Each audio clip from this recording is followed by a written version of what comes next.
영화는 시작부터 강렬합니다. 오프닝 타이틀이 등장하기도 전 작가가 쓴 글이 간략하게 표시되는데요. 작가는 영화가 시작하기에 앞서 이런 글을 남겼죠. 이 영화는 허구이며 누군가가 연상된다면 이는 순전히 우연일 뿐이다. 특히 너, 제니 백맨, 나쁜 감독은 영화가 상영되던 초반에는 제니 백맨이 가명이라고 말하기도 했는데요. 이후 영화가 큰 인기를 모으게 되자 결국 제니 백맨이 실존 인물임을 인정했습니다. 그렇습니다. 제니 백맨은 시나리오 작가의 썸머였던 셈이죠. 영화를 보고 깊은 인상을 받은 한 팬은 주인공 톰을 연기한 조셉 고든 레빗에게 썸머가 톰에게 한 짓을 아직도 용서할 수 없다고 트윗을 보냈습니다. 이에 조셉 고든 레빗은 다음과 같이 답했죠. 영화를 다시 한번 보세요. 거의 톰의 탓입니다. 그는 썸머의 생각을 자기 생각으로 넘겨짚었어요. 그는 썸머의 말을 듣지 않았고 이기적이었죠. 500일의 썸머는 저 개인적으로도 굉장히 인상 깊게 본 영화인데다 많은 분들께서 리뷰를 요청해 주셔서 이렇게 영상을 제작하게 되었습니다.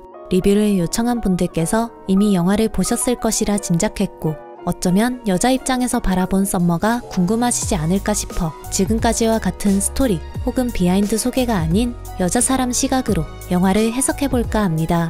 저 개인의 지극히 주관적인 생각이 가득 담겨 있으므로 참고하고 봐주신다면 감사하겠습니다. 500일의 썸머가 최고의 로맨스 영화 중 하나로 회자되게 된 이유는 아마도 너무나도 보편적인 이야기를 그렸기 때문이 아닐까 싶습니다. 내용을 간략히 설명하자면 다음과 같습니다. 주인공 톰은 건축가의 꿈을 숨기고 카드 문구 제작회사에 취직해 4년째 근무하고 있습니다. 그러던 어느 날 회사에 새로운 비서 썸머가 들어오고 톰은 썸머를 보자마자 한눈에 반하죠. 톰과 썸머는 우연한 기회에 대화를 튼 이후로 썸머의 리드 아래 연인 관계가 됩니다. 하지만 썸머는 톰에게 진지한 관계가 되는 건 싫다고 선을 긋죠. 둘은 손도 잡고 키스도 하고 성적으로 관계도 맺지만 서로의 남자친구, 여자친구는 아닙니다. 그런 애매한 관계가 지속되던 어느 날 썸머는 톰에게 일방적으로 이별을 고하고 톰은 썸머를 잊지 못해 하루하루를 페인처럼 보내죠. 영화는 톰이 썸머를 만난 첫날부터 썸머를 잊기까지의 전체 500일의 과정을 담았습니다. 간략한 줄거리만 본다면 썸머가 정말 나쁜 으로 보일 수 있습니다. 영화가 톰의 1인칭 시점으로 진행되는 만큼 썸머의 생각을 알 수 없는 것도 썸머가 나쁜 으로 보이게 만드는 것에 일조하죠. 영화를 본 많은 사람들은 당장은 썸머를 욕하지만 이내 궁금해합니다. 썸머 생각도 들어봐야 하지 않겠어? 라고요. 썸머는 이혼 가정에서 자랐습니다. 때문에 사랑을 불신하는 태도와 말을 일삼는데요. 톰과 사귀기 전 다음과 같이 말하기도 하죠. Don't feel comfortable being anyone's girlfriend. They don't actually feel comfortable being anyone's anything, you know.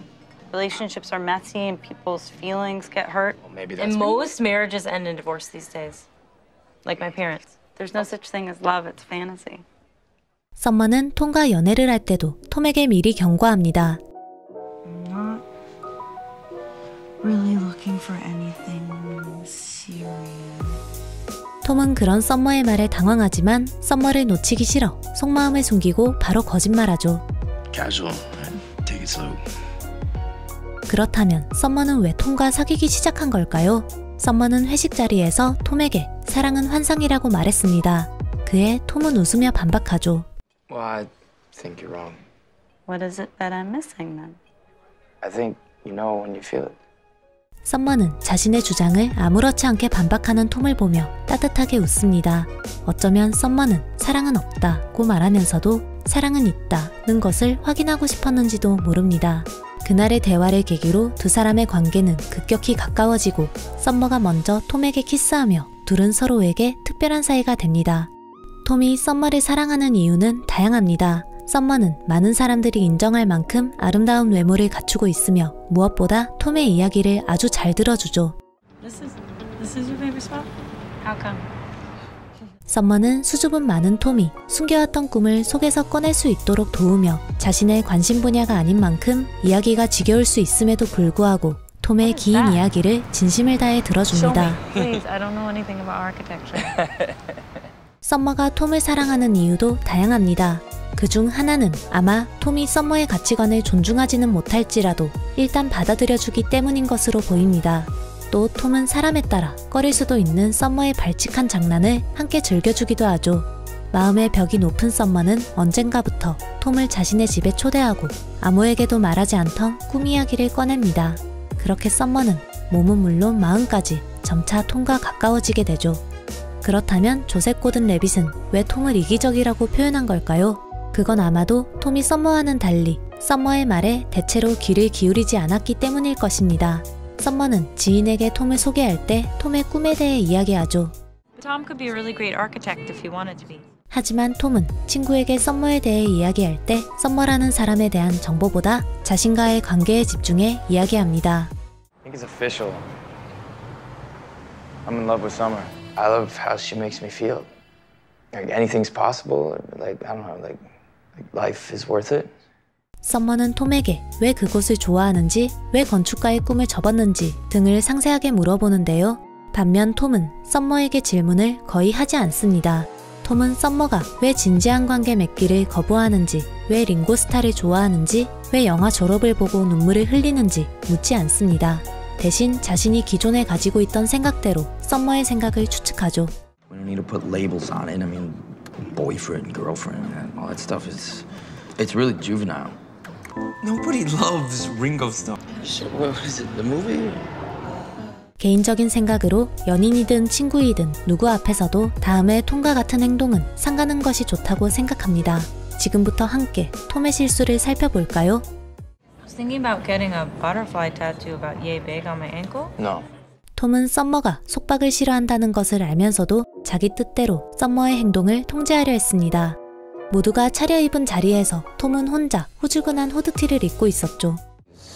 Giant sunglasses, tattoos. 심지어 개성있게 꾸며입은 타인을 험담하기도 했습니다. 스스로를 돌아보지 않음과 동시에 다른 이의 지극히 개인적인 취향까지 비난한 거죠. 말로 해결할 수 있는 문제에 주먹을 휘둘렀습니다. 감정을 절제하지 못해 주먹 쓰는 남자를 좋아하는 여자는 많지 않겠죠. 심지어 자신의 잘못된 행동에 너를 위해서 라는 거짓된 변명을 덧붙였습니다. 톰이 남자에게 주먹을 쓴 이유는 남자가 썸머에게 추근대서가 아닌 Can't believe this is your boyfriend. 그가 자신을 찌질이라고 불렀기 때문일 것입니다. 썸머는 항상 톰의 취향을 존중했지만 톰은 썸머의 취향을 비웃었습니다. 그럴 의도는 없었겠지만 톰은 썸머의 의견 혹은 감정을 여러 번 무시했습니다. I think I'm just gonna call it a day. I'm just tired. I got it. Pancakes. 톰은 썸머가 초대한 파티에 참석했을 때 썸머에게 선물을 건네는데요. 건축 관련 책입니다. 그때 톰이 건넨 선물이 자신의 관심 분야인 건축책이 아닌 썸머가 좋아한다고 말했던 링고스타에 관한 책이었다면 어땠을까요? 영화 500일의 썸머에는 제목과 달리 의외로 썸머라는 여자에 관한 정보가 많이 들어있지 않습니다. 주인공 톰이 그만큼 썸머라는 개인에게 큰 관심을 보이지 않았기 때문인지도 모르겠네요. 어쩌면 톰은 썸머보다 썸머를 사랑하는 자신 혹은 사랑에 빠진 감정에 더 많은 관심을 가진 것이 아닐까요? 그렇다면 썸머는 완벽했을까요? 썸머는 톰에게 지극히 관심을 가졌고 그에게 언제나 친절했으며 바람도 피우지 않았지만 상대방의 가치관을 명확히 알고서도 자신의 가치관 혹은 신념을 밀어붙이고 또 강요했습니다. 당시 자신에게 있어 가장 소중한 사람이었을 존재가 자신의 가치관 때문에 상처받는 상황을 직접 보고 또 경험하면서도 Don't even try to. This is not how you treat your friend. You're not the only one that gets a say in this. I do too. And I say we're a couple. God damn it. I can't give you that. Nobody can. 상처받기에 미안하다는 말을 알 뿐 생각을 바꾸지는 않죠. 또한 썸머는 톰과 대화로 어떤 사건을 해결하려는 의지를 보이지 않습니다. 물론 쉽지는 않겠죠. 하지만 톰은 썸머를 지극히 사랑하고 자신의 가치관까지 바꾸려 여러 번 노력했던 만큼 썸머가 톰에게 직접적으로 아쉬움을 표현했다면 톰은 서투르지만 천천히 스스로를 바꾸어 나가지 않았을까 짐작해봅니다. 실제로 톰은 썸머와 헤어진 후 스스로 반성의 시간을 가지며 1년 뒤 조금 더 나은 사람이 되기도 하죠. 하지만 썸머는 톰과 연애하는 동안 톰에게 단 한 번도 아쉬움을 표현하지 않았습니다. 톰을 향한 자신의 생각이나 감정을 웬만하면 드러내지 않죠. 이런 썸머의 이성적이면서도 냉철한 태도는 어쩌면 썸머가 사랑을 믿지 않았기 때문에 생긴 것이 아닐까 싶습니다. 썸머는 부모님의 이혼을 계기로 사랑은 환상이라고 생각하게 되었죠. 어쩌면 그 때문에 톰이 아쉬운 행동이나 말을 할 때도 사랑으로 상황을 이겨내려는 생각조차 하지 않았는지도 모르겠습니다. 썸머에게 필요했던 사람은 썸머가 굳이 말하지 않아도 썸머의 상처를 미리 알고 보듬어 줄 수 있는 센스있고 배려 넘치는 사람이 아니었을까요? 사랑을 불신하던 썸머가 처음 만났을 때 자신이 읽고 있던 책의 제목을 물어본 남자와 백년가약을 맺은 것도 그 때문일지도 모르겠습니다. 영화를 보신 분들의 수만큼 후기도 다양할 것이라 생각합니다. 톰이 이기적이었다고 보시는 분들도 계실 테고 썸머가 이기적이었다고 보시는 분들도 계시겠죠. 저는 개인적으로 둘 다 그다지 이기적이지 않았다고 생각합니다. 다만 둘 다 겁이 많았을 뿐이 아닌가 짐작해봅니다. 톰도 썸머도 자신의 가장 중요한 문제를 스스로 돌보지 않았습니다. 두 사람은 정말로 원했던 것으로부터 도망다녔죠. 톰에게 그것은 건축이자 썸머였고 썸머에게 그것은 진실한 사랑이었습니다. 톰은 먹고 살기 위해 카드 문구 회사에 다닌다고 말했지만 사실은 건축가가 되지 못할까봐 또 자신이 원했던 정도보다 못난 자신을 마주하기 싫어서 꿈으로부터 피한 것이었습니다. 개인적으로 영화를 보며 톰의 행동 중 가장 아쉬웠던 부분은 썸머의 이야기를 듣지 않는다거나 배려심이 없는 것을 넘어 이루지 못한 꿈을 남들 앞에서 안 좋게 말하는 점이었습니다. What made you go from one to the other? Why make something disposable, like a building, when you can make something that lasts forever, like a greeting card? 톰은 그런 태도를 썸머에게도 유지하죠. 썸머가 자신의 사람이 되지 못하자 썸머에 대한 험담을 쏟아냅니다. I hate her 1960s haircut. I hate the way she smacks her lips before she talks. I hate the way she sounds when she laughs. She's an evil, emotionless, miserable human being. Or she's a robot. 톰은 자신이 생각하는 만큼 잘나지 못한 자신을 마주하는 것에 두려움이 많은 캐릭터로 그려집니다. You any good? Wrote this one. I meant as an architect. Yeah. Hey, you're sketching again. Yeah, just doodling. 그렇기에 건축도 놓치고 그런 삶의 태도가 이어져 썸머까지 놓치게 된 것은 아닐까요? These lies. Or at least let them speak for themselves. People should be able to say how they feel. Love. That don't mean anything. 톰은 회사를 그만두고 동생의 충고를 진심으로 받아들이며 그제야 스스로를 정면으로 마주보기 시작합니다. 지금까지의 못났던 자신을 직시한 뒤 늘 피해 다니던 태도를 버리고 건축을 향한 자신의 꿈에 진심을 다하죠. 수많은 회사에 지원하고 떨어져도 다시 지원하고 또 지원합니다. 그렇게 1년의 시간이 지났을 무렵 과거의 허물을 완전히 벗어던진 듯 보이는 톰 앞에 다음 인생이 인사를 건네죠. My name's Tom. Nice to meet you. I'm Autumn. 우리는 종종 과거의 톰과 썸머처럼 사랑에 관해 착각을 하곤 합니다. 사랑이라는 감정을 혹은 사랑하는 대상을 자신이 기존에 가지고 있던 관점으로 바라보는 거죠. 톰은 사랑은 운명이라고 생각했고 썸머는 사랑은 환상이라고 생각했습니다. 하지만 이내 썸머는 한 남자를 만나며 기존에 가지고 있던 자신의 생각이 틀렸음을 깨닫죠. What if I'd gone to the movies? What if I had gone somewhere else for lunch? What if I'd gotten there 10 minutes later? It was meant to be. I just kept thinking, Tom was right. No. Yeah, I did.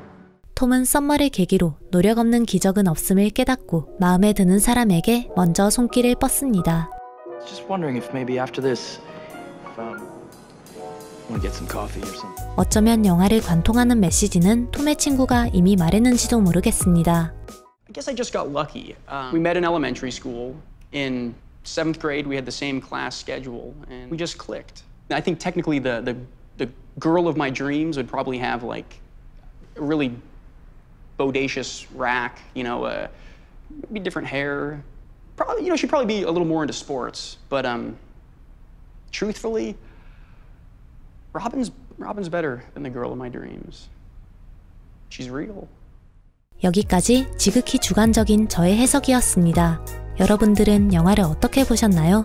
댓글로 함께 의견을 나눌 수 있다면 좋겠습니다. 지금까지 무비필이었습니다.